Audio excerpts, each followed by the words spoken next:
Hello friends, hi, this is Apoorva and I welcome you to Civils Tube. I hope you all are good. तो आज का जो हमारा lecture है, इसके अंदर हम हमारी जो MPGK सीरीज़ चल रही है उसी को आगे कंटिन्यू करेंगे। लास्ट लेक्चर तक हमने जो भी हमारा हिस्ट्री थी मध्य प्रदेश की वो डिटेल में डिस्कस कर ली थी। प्री हिस्टोरिक टाइम पीरियड से लेकर जो 1947 का टाइम पीरियड है तब तक की पूरी हिस्ट्री हमने डिटेल में कवर करी है। यदि आपने मेरे वो लेक्चर्स नहीं देखे हैं तो आप मध्य प्रदेश जीके सीरीज़ की जो प्लेलिस्ट है उसमें जाके वो सारे लेक्चर्स देख सकते हैं। मैंने काफ़ी डिटेल में सारी चीज़ों को कवर किया है, एग्जाम पॉइंट ऑफ व्यू से इंपॉर्टेंट चीज़ें अच्छे से कवर करी है ताकि आप एग्जाम में ईजिली वो क्वेश्चंस को अटैम्प्ट कर पाएँ। तो हमने उसमें डायनेस्टीज़ देख ली, इंपॉर्टेंट डायनेस्टी जो कि एक इम्पॉर्टेंट टॉपिक है मध्य प्रदेश के नए सिलेबस का। जो 2020 का MPPSC का सिलेबस है उसमें स्पेसिफिकली मेंशन है मध्य प्रदेश की इंपॉर्टेंट डायनेस्टीज़ के बारे में। वो हमारी डिटेल में कवर हो चुकी है, उनसे रिलेटेड इंपॉर्टेंट चीज़ें कवर हो चुकी है। इसके अलावा जो फ्रीडम मूवमेंट था उसमें मध्य प्रदेश का क्या कॉन्ट्रीब्यूशन रहा है वो भी चीज़ें हमने देख ली। इंपॉर्टेंट न्यूज़पेपर्स, एसोसिएशंस, पर्सनैलिटीज़, ये सारी चीज़ों को डिटेल में डिस्कस करा। उसके बाद वाला जो टॉपिक है वो है art and sculptures of Madhya Pradesh. ये जो टॉपिक है इसमें हम मध्य प्रदेश के जितने भी इम्पॉर्टेंट साइट्स हैं, जितने भी इम्पॉर्टेंट हिस्टोरिकल मॉन्यूमेंट्स है, स्कल्पचर्स हैं, कोई भी पेंटिंग है, कुछ भी ऐसी चीज़ हमको देखने के लिए मिलती है हिस्टोरिकल पॉइंट ऑफ व्यू से, वो सारी चीज़ों को डिटेल में डिस्कस करेंगे ताकि एग्जाम में आप इस पर्टिकुलर टॉपिक से रिलेटेड क्वेश्चंस को ईजिली अटैम्प्ट कर पाएँ। तो let's start with our today's lecture. तो सबसे पहले हम देखेंगे प्री हिस्टोरिक टाइम पीरियड के बारे में।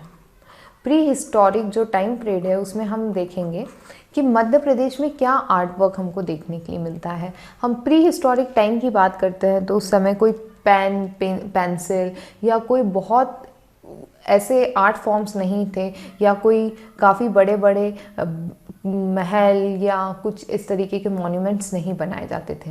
हम यदि प्री हिस्टोरिक टाइम पीरियड की बात करते हैं तो उस समय के जो ह्यूमन बींग्स थे वो मेनली फूड गैदरिंग और हंटिंग के ऊपर डिपेंडेंट थे।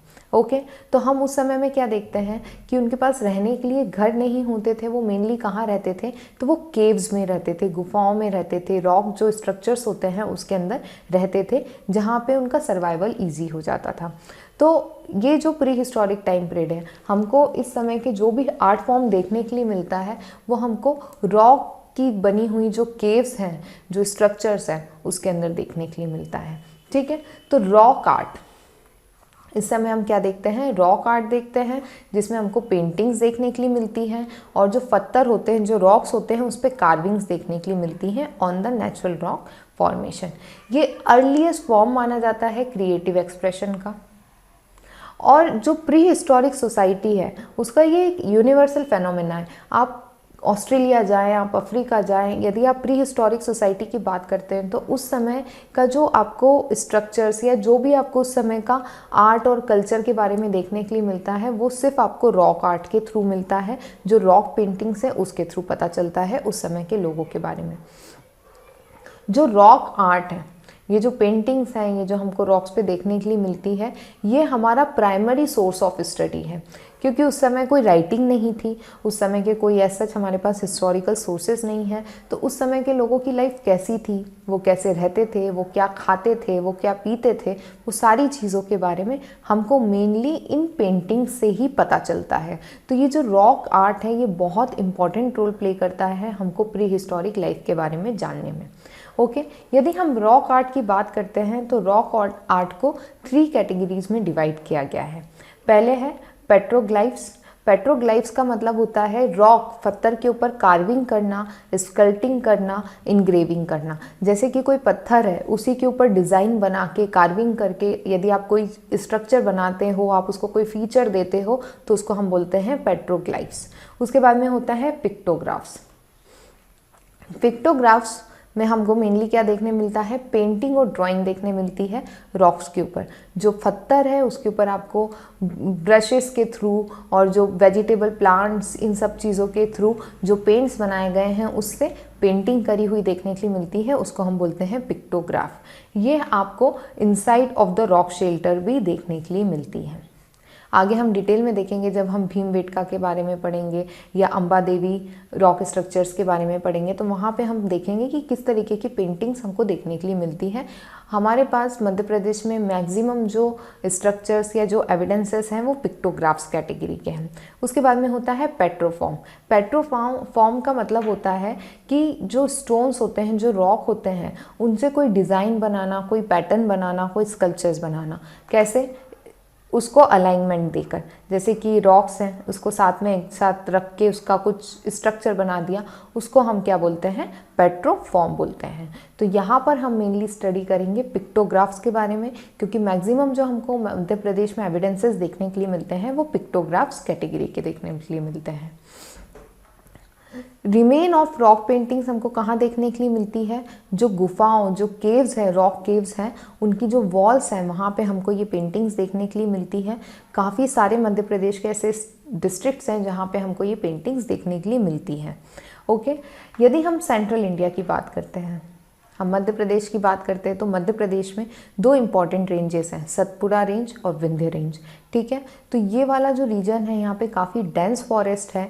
और प्री हिस्टोरिक लाइफ की यदि हम बात करें तो यहाँ पर लाइफ सपोर्ट करने के लिए रिवर्स भी अवेलेबल थी, तो वाटर अवेलेबल था, फूड अवेलेबल था, डेंस फॉरेस्ट थे, और इसके आसपास जो सैंड स्टोन्स थी, उसकी जो केव्स होती थी वो यहाँ पर रहने के लिए कंड्यूसिव थी। तो यहाँ पर काफ़ी सारे हमको प्री हिस्टोरिक एविडेंसेस देखने के लिए मिलते हैं। जैसे कि हम नमाडास की बात करते हैं, नर्मदा रिवर, उसके पास में हमको ओल्डेस्ट ह्यूमन स्कल देखने के लिए मिलता है ऑन इंडियन सब कॉन्टिनेंट। तो इस रीजन में हमको काफ़ी सारे pre historic paintings, pre historic structures देखने के लिए मिलते हैं। ठीक है, यदि हम इन पेंटिंग्स की बात करते हैं तो इस पेंटिंग्स में हमको mainly hunting, battles, dancing scene और डिफरेंट फॉर्म ऑफ ह्यूमन और एनिमल फिगर्स देखने के लिए मिलते हैं। ओके, यदि हम प्रेजेंट नॉलेज की बात करें, यदि हम एट प्रेजेंट हमारे पास जो नॉलेज है उसके बेसिस पे हम बात करें, तो ये माना जाता है कि जो रॉक आर्ट है वो मेसोलिथिक पीरियड से स्टार्ट हुआ था, जो कि 10,000 ईयर अगो था। मेसोलिथिक, पैलियोलिथिक, चाल्कोलिथिक, नियोलिथिक, ये क्या हैं, किस पीरियड को कहा जाता है, ये जो हमारी एंशिएंट इंडियन हिस्ट्री सीरीज चल रही है उसमें भी मैंने कवर करा है। प्लस जो मध्य प्रदेश की हिस्ट्री है उसका जो फर्स्ट लेक्चर है उसके अंदर मैंने ये सारी चीज़ों को डिटेल में बताया है कि कौन सा साइट कौन से पीरियड से बिलोंग करती है, किसका क्या मतलब होता है, मध्य प्रदेश में किस तरीके के एविडेंसेस देखने के लिए मिलते हैं। इसलिए यदि आपने वो लेक्चर्स नहीं देखे हैं तो पहले आप वो लेक्चर्स देखिए, उसके बाद में आगे का ये टॉपिक को फर्दर कंटिन्यू करिए। ओके, तो सबसे पहले हम पढ़ेंगे भीमबेटका के बारे में। आप ये पिक्चर देख रहे हैं, इसमें ये स्ट्रक्चर देख रहे हैं, ये केव के तरीके का है। तो यहाँ पर लोग रहते थे। ओके, क्योंकि उस समय लोग घर बनाना नहीं जानते थे, फूड गैदरिंग और हंटिंग ये मेन काम होता था। तो इस तरीके की केव्स में वो लोग रहते थे। ओके, और केव्स में रहते थे, ह्यूमन बीइंग है, कुछ ना कुछ क्रिएटिविटी तो उस समय के लोग भी करते थे। तो इन्हीं की दीवारों पर इन्होंने पेंटिंग्स बनाना स्टार्ट कर दी। अब पेंटिंग्स में क्या बनाएंगे? पेंटिंग्स में वही चीज़ बनाएंगे जिस चीज़ के साथ इनका इंटरेक्शन होता है। तो उस समय किस तरीके की बैटल्स होती थी, किस तरीके के एनिमल्स थे, किस तरीके की सोसाइटी थी, उसके बारे में इन पेंटिंग्स से हमको पता चलता है। भीमबेटका बहुत इम्पॉर्टेंट प्री हिस्टोरिक साइट है जो कि मध्य प्रदेश में हमको देखने के लिए मिलती है। यहाँ पे अराउंड 800 रॉक शेल्टर्स हैं। 800 रॉक शेल्टर्स मतलब काफ़ी लंबे समय तक और काफ़ी ज़्यादा लोग इस पर्टिकुलर रीजन में रहते थे। यहाँ पर हमको 500 बियर पेंटिंग्स देखने के लिए मिलती हैं। तो इससे हमको पता चलता है कि उस समय बियर्स काफ़ी कॉमन एनिमल होंगे, इसलिए हमको इतनी सारी बियर्स की पेंटिंग देखने के लिए मिलती है। यदि हम इस साइट की बात करें तो ये साइट डिस्कवर करी थी वीएस वाकनकर ने। इम्पॉर्टेंट है, वीएस वाकनकर का नाम याद रखिएगा। 1957 से 58 के बीच में इन्होंने ये साइट डिस्कवर करी थी।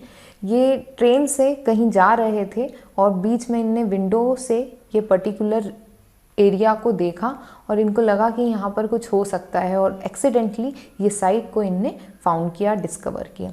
ओके, तो VS. Wakankar important historical figure हैं जिन्होंने भीमबेटका जो साइट थी उसको डिस्कवर किया था। ये जो साइट है ये भोपाल से 40 किलोमीटर दूर है और रायसेन मध्य प्रदेश का जो डिस्ट्रिक्ट है वहाँ पर है विंध्यन हिल्स में। ओके, तो अभी हमने पहले ही डिस्कस करा कि मध्य प्रदेश में दो इम्पॉर्टेंट हिल रीजन्स पाए जाते हैं, विंध्यंस और सतपुड़ा। इन दोनों एरियाज़ में काफ़ी डेंस फॉरेस्ट थे और यहीं पर मेनली हमको सेटलमेंट्स देखने के लिए मिलते हैं। तो ये जो सेटलमेंट था वो भीमबेटका वाला विंध्यन हिल्स में हमको देखने के लिए मिलता है। ये यूनेस्को वर्ल्ड हेरिटेज साइट है, 2003 में ये वर्ल्ड हेरिटेज साइट बनी है।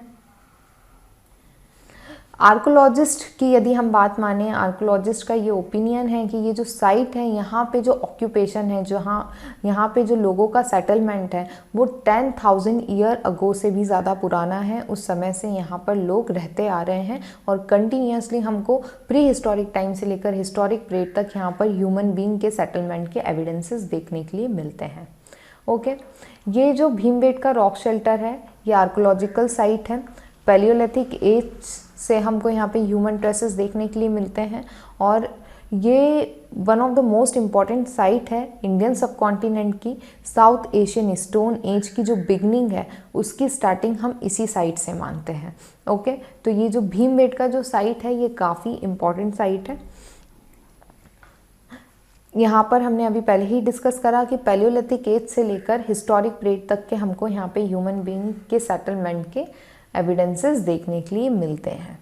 यहाँ पर जो पेंटिंग्स है वो डेमॉन्स्ट्रेट करती है, वो हमको बताती है कि उस समय के लोगों की क्या लाइफ स्टाइल थी, वो क्या एक्टिविटीज़ परफॉर्म करते थे, किस तरीके की लाइफ जीते थे। ओके, तो यदि हम प्री हिस्टोरिक टाइम पीरियड की बात करें तो उस समय का हमारे पास जो भी हिस्टोरिकल एविडेंसेस हैं वो यही है।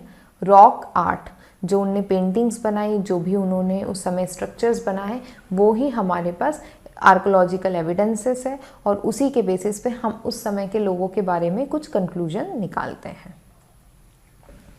अब हम ये भीमबेटका जो केव्स हैं इनकी पेंटिंग्स की बात करें तो जो थीम है पेंटिंग की वो मेनली क्या है, बर्ड्स है, बरियल है, dancing, religious rites, hunting scenes, इसके बाद में एनिमल फाइटिंग, मैरी मेकिंग, इस तरीके के हमको पिक्चर्स देखने के लिए इस केव से मिलते हैं।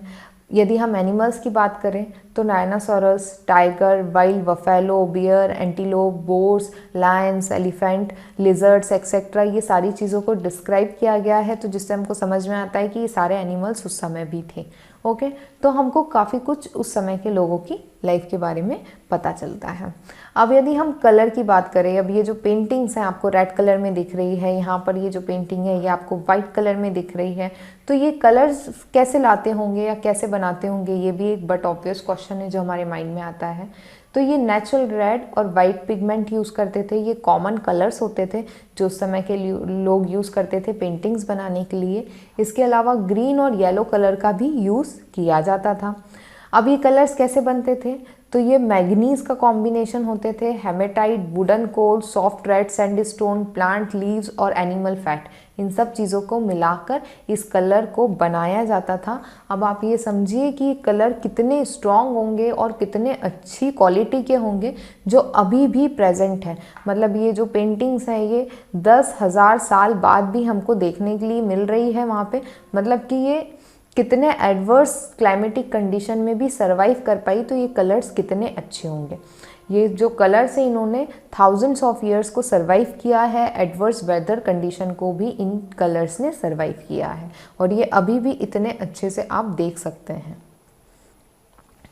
जो ब्रशेस होते थे जिनसे ये पेंटिंग करते थे वो प्लांट फाइबर से बने होते थे। हम देखते हैं कि तब पैलियोलिथिक जो पेंटिंग होती है वो काफ़ी बड़े बड़े साइज़ की होती थी, काफ़ी बड़े बड़े फिगर्स होते थे एनिमल्स के। बट जैसे जैसे पीरियड चेंज होता गया, मेसोलिथिक टाइम पीरियड आया, तो जो पेंटिंग का साइज़ था वो छोटा होते गया, प्रिसाइज होते गया, मोर डेलिकेट होता गया। तो इससे आप क्या समझ रहे हैं कि जैसे हम देखते हैं कि पैलियोलिथिक टाइम पीरियड के अंदर जो टूल्स थे उनका साइज़ बहुत बड़ा होता था, वो बहुत शार्प नहीं होते थे। फिर हम मेसोलिथिक टाइम पीरियड की बात करते हैं तो तब माइक्रोलिथिक टूल्स आ गए, स्मॉल टूल्स। उसी तरीके से पेंटिंग्स के साइज़ भी छोटे हो गए। ओके, यहाँ पे जो ओल्डेस्ट पेंटिंग है भीमबेटका केव में वो 12,000 साल पुरानी है और जो लेटेस्ट जो पेंटिंग है वो 1000 ईयर्स ओल्ड है। ओके, तो हमको ये पता चलता है कि 12,000 ईयर्स बैक से लेकर 1000 ईयर अगो तक यहाँ पे ह्यूमन सेटलमेंट था। अब हम इम्पॉर्टेंट चीज़ ये देखते हैं कि जो भीमबेटका केव्स हैं वहाँ की जो पेंटिंग्स हैं वो 20 लेयर्स में की गई है, एक के ऊपर एक 20 लेयर्स हैं वहाँ पे पेंट की, जिसके कारण वो एडवर्स वेदर कंडीशन को भी सर्वाइव कर पाई है। ये भी एक इम्पॉर्टेंट फीचर है यहाँ की पेंटिंग का। तो ये जो भीमबेटका की जो पेंटिंग्स है यूनेस्को वर्ल्ड हेरिटेज साइट है, 2003 में बनी है, वी.एस. वाकनकर ने इसको डिस्कवर किया था। तो ये सारी चीज़ें काफ़ी इंपॉर्टेंट है, आप याद रखिएगा।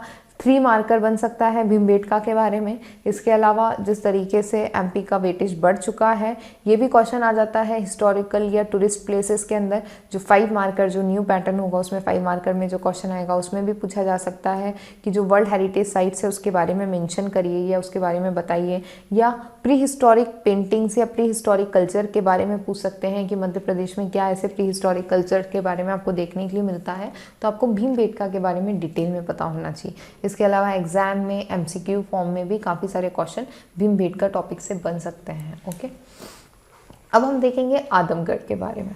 आदमगढ़ एक इम्पॉर्टेंट मेसोलिथिक साइट है। तब हमने फर्स्ट लेक्चर पढ़ा था मध्य प्रदेश की हिस्ट्री के बारे में, तब भी हमने आदमगढ़ के बारे में डिटेल में डिस्कस करा था। ये जो साइट है ये होशंगाबाद डिस्ट्रिक्ट में आती है। 2 kilometre south of Hoshangabad town जो है मेन टाउन, वहाँ से 2 किलोमीटर दूर है, ज़्यादा दूर भी नहीं है। नर्मदा रिवर के पास है। हमने पहले भी डिस्कस किया था फर्स्ट लेक्चर में कि देखिए उस समय लोगों के पास ट्रांसपोर्टेशन फैसिलिटी नहीं होती थी, तो मैक्सिमम जो आप सेटलमेंट देखते थे वो उस एरिया में देखते थे जहाँ पे इजी अवेलेबिलिटी हो वाटर की और फूड की। तो वो कहाँ पे मिलेगी आपको? रिवर के आसपास मिलेगी। तो नर्मदा रिवर के पास आपको काफ़ी सारे सेटलमेंट्स देखने के लिए मिलते हैं प्री हिस्टोरिक पीरियड के। ओके, ये एक famous pre historic rock shelter और रॉक पेंटिंग साइट है। ओके, 18 रॉक शेल्टर्स आपको देखने के लिए मिलते हैं, जिसमें से जो 11 शेल्टर्स हैं वहाँ पे विजिबल पेंटिंग्स देखने के लिए मिलती है, और जो दूसरी शेल्टर्स हैं वहाँ की जो पेंटिंग्स हैं वो समय के साथ फेड हो चुकी है या लोगों ने उसे डैमेज कर दिया है, डिस्ट्रॉय कर दिया है। इस तरीके की आपको पेंटिंग्स देखने के लिए मिलती हैं। यहाँ पे आप इस फिगर को देख सकते हैं, समझ सकते हैं कि इस तरीके की पेंटिंग्स हमको देखने मिलती हैं। ये जो शेल्टर है यहाँ पे आपको मिनिएचर पेंटिंग्स देखने के लिए मिलती है, मतलब स्मॉल साइज़ की पेंटिंग्स देखने के लिए मिलती है। जो शेल्टर नंबर 10 है वहाँ पे एक्सट्रीमली इम्पॉर्टेंट माना जाता है उसको, बिकॉज यहाँ पे आपको क्या देखने मिलता है? Super imposition of painting from different trade.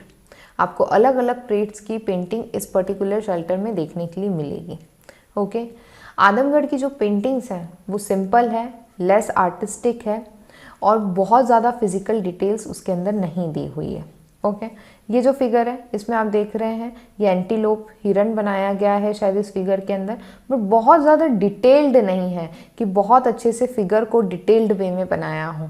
Okay, तो इस तरीके की चीज़ें नहीं है, स्मॉल फिगर्स है, मिनिएचर फिगर्स। जो पेंटिंग्स हैं वो कहीं जगह पे इस तरीके की देखने मिल रही है आपको, red, dark brown, shadowy brown और वाइट कलर की देखने के लिए मिलेगी। ये लास्ट फिगर में आपने वाइट कलर की देखी थी, अब आप रेड, डार्क ब्राउन इस तरीके की कलर की यहाँ पे पेंटिंग्स देखते हैं। ओके, जो यहाँ पे ह्यूमन फिगर हैं उनकी सिर्फ आउटलाइन की गई है, बट जो एनिमल्स हैं वो काफ़ी ज़्यादा डिटेल के अंदर बनाए गए हैं, डिटेल्ड वे में प्रेजेंट किए गए हैं। यदि आप पेंटिंग्स की बात करें तो उसमें आपको क्या देखने मिलेगा? थीम में क्या देखने मिलता है आपको? बैटल सीन्स देखने मिलते हैं, राइडर्स ऑन हॉर्स बैक देखने मिलता है, soldiers with Bhoj and arrows देखने मिलते हैं, क्यूवर्स, स्कैबर्ड्स ये देखने के लिए मिलता है। बहुत सारे एनिमल्स की पेंटिंग देखने मिलती हैं, oxen, monkey, horse, fish, peacock. इसके अलावा आपको एक जिराफ का भी यहाँ पे पिक्चर देखने के लिए मिलता है। ट्रीज़ का डिस्क्रिप्शन भी आपको इन फिगर्स में देखने के लिए मिलता है, बट यहाँ पर जो फिगर्स बनाए गए हैं उनकी डिटेल में काफ़ी ज़्यादा लैकिंग देखी गई है, डिटेल्ड फिगर नहीं है, जिसकी वजह से उनको आइडेंटिफाई करना थोड़ा सा डिफ़िकल्ट हो जाता है। ओके, तो ये जो फिगर्स हैं जो हमको भीमबेटका में देखने मिलते हैं, आदमगढ़ में देखने मिलते हैं, तो हमको समझ में आता है कि उस समय बैटल्स होती थी, उस समय इस तरीके के टूल्स यूज़ होते थे, इस तरीके के वेपन्स यूज़ होते थे। तो काफ़ी कुछ हमको यहाँ से समझ में आता है। अब जो नेक्स्ट प्री हिस्टोरिक साइट है वो है Nagori rock shelter and caves. ये जो साइट है ये भी रायसेन के पास है, 22 किलोमीटर फ्रॉम रायसेन डिस्ट्रिक्ट है, बेतवा रिवर के पास है, नागोरी हिल। ओके, सांची हिलॉक के अपोजिट है ये नागोरी हिल। इसको नागोरी नाम क्यों दिया गया है? क्योंकि यहाँ पर एक बड़ा सा फिगर है नाग का, स्नेक का, इन ह्यूमन फॉर्म, इसलिए हम इसको क्या बोलते हैं? नागोरी। ओके, इस तरीके के आपको कुछ फेडेड फिगर्स यहाँ पर देखने के लिए मिलते हैं। ये जो केव है यहाँ पे आपको मेसोलिथिक पीरियड से लेकर मेडाइवल पीरियड तक के एविडेंसेस देखने के लिए मिलेंगे। जो पेंटिंग्स है उसमें आपको ह्यूमन और एनिमल फिगर्स देखने मिलेंगे, हंटिंग और बैटल सीन्स देखने मिलेंगे। यहाँ पे जो आपको फिगर्स देखने के लिए मिलेंगे वो आपको red, dark red, white colour में देखने के लिए मिलेगा और इन्हीं कलर से ये जो शेल्टर्स हैं इनको डेकोरेट किया गया है। इसके अलावा आपको एक ह्यूज अनफिनिश्ड स्टैचू देखने के लिए मिलता है यहाँ पे, जो कि हॉर्स का है और लोकली इसको घोड़ी कहा जाता है। ओके, यहाँ पे काफ़ी सारे नेचुरल रॉक शेल्टर्स हैं। ये जो शेल्टर्स हैं यहाँ पे जो स्कल्पचर्स हैं वो सैंडस्टोन के बने हुए हैं।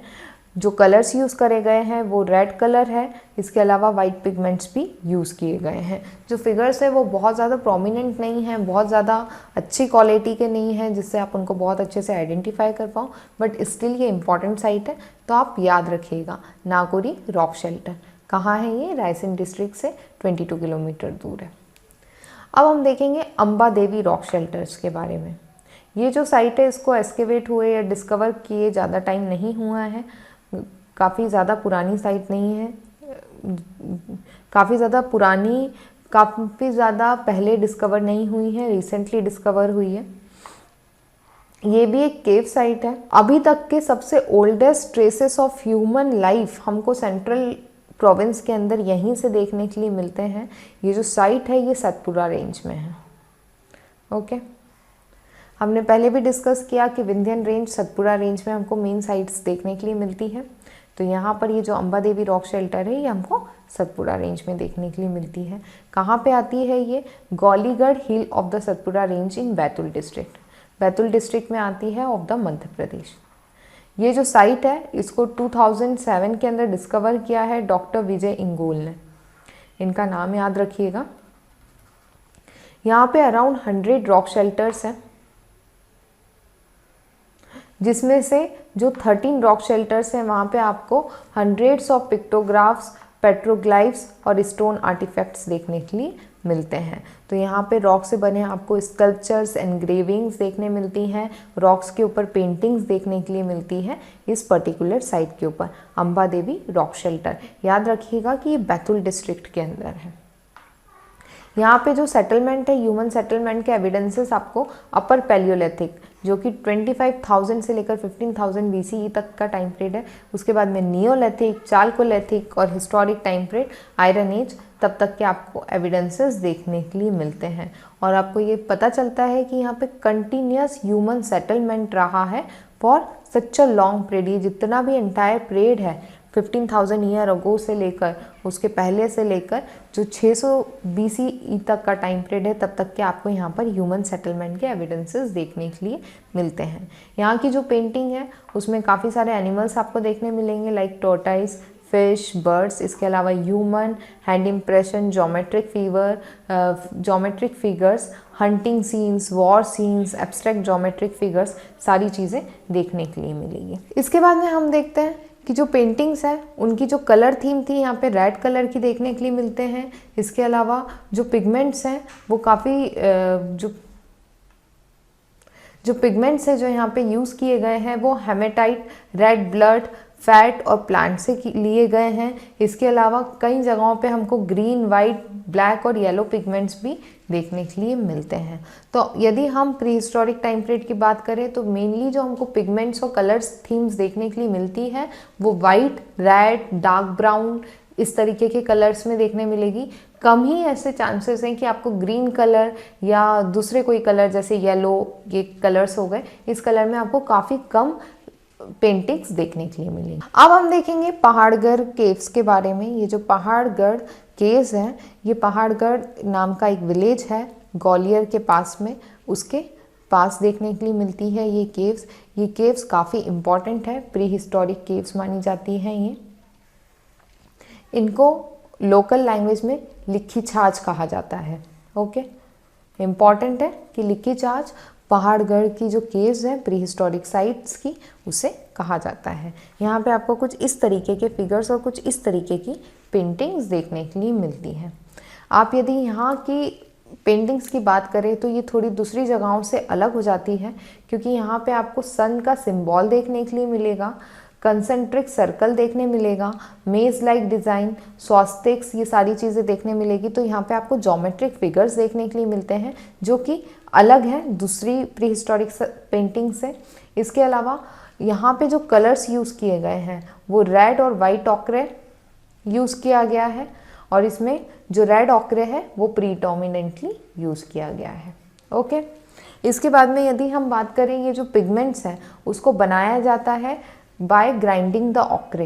ये जो ऑक्रे होता है उसके थ्रू ये पिगमेंट्स और ये कलर्स बनाए गए हैं। ये जो ऑक्रे का जो पाउडर होता है उसको मिक्स किया जाता है वाटर और एनिमल फैट के साथ, और उससे ये कलर बना के यहाँ पर ये पेंटिंग्स बनाई गई है।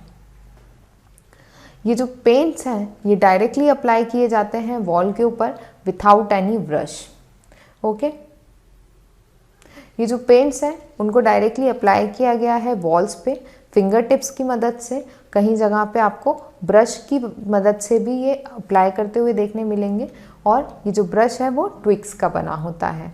यदि हम यहाँ की पेंटिंग्स की बात करें तो यहाँ पे हमको एनिमल फिगर्स देखने मिलेगा, फेंडिंग लाइव स्टॉक्स देखने मिलेगा, snake, elephant, deer, antelope, tiger, इन सारी चीज़ों को देखने मिलेगा। इसके अलावा कुछ पैटर्न्स देखने के लिए मिले हैं हमको इस पर्टिकुलर साइट्स पे से।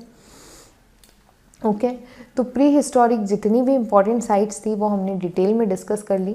सबसे पहले हमने भीमबेटका देखा, फिर आदमगढ़ देखा, फिर नागौरी देखा, फिर अंबा देवी देखा, उसके बाद में हमने पहाड़गढ़ देखा। ये पांचों ही साइट्स काफ़ी इंपॉर्टेंट प्री हिस्टोरिक साइट्स हैं, इसलिए हमने इनको डिटेल में कवर करा। अब जो हमारा नेक्स्ट लेक्चर होगा उसमें हम देखेंगे कि जो मौर्यन टाइम पीरियड था उस समय मध्य प्रदेश में क्या आर्ट आर्किटेक्चर का काम हुआ, उस समय किस तरीके के स्ट्रक्चर्स मध्य प्रदेश में इमर्ज होकर आए, या क्या आर्ट फॉर्म मध्य प्रदेश में हमको देखने के लिए मिला। तो आज के लिए बस इतना ही। Thank you for watching this session. यदि आपको हमारे लेक्चर्स अच्छे लग रहे हैं तो प्लीज़ लाइक करें, सब्सक्राइब करें, ज़्यादा से ज़्यादा शेयर करें, ताकि मैं और ज़्यादा मोटिवेट होकर इस तरीके के लेक्चर्स बना पाऊँ। Thank you.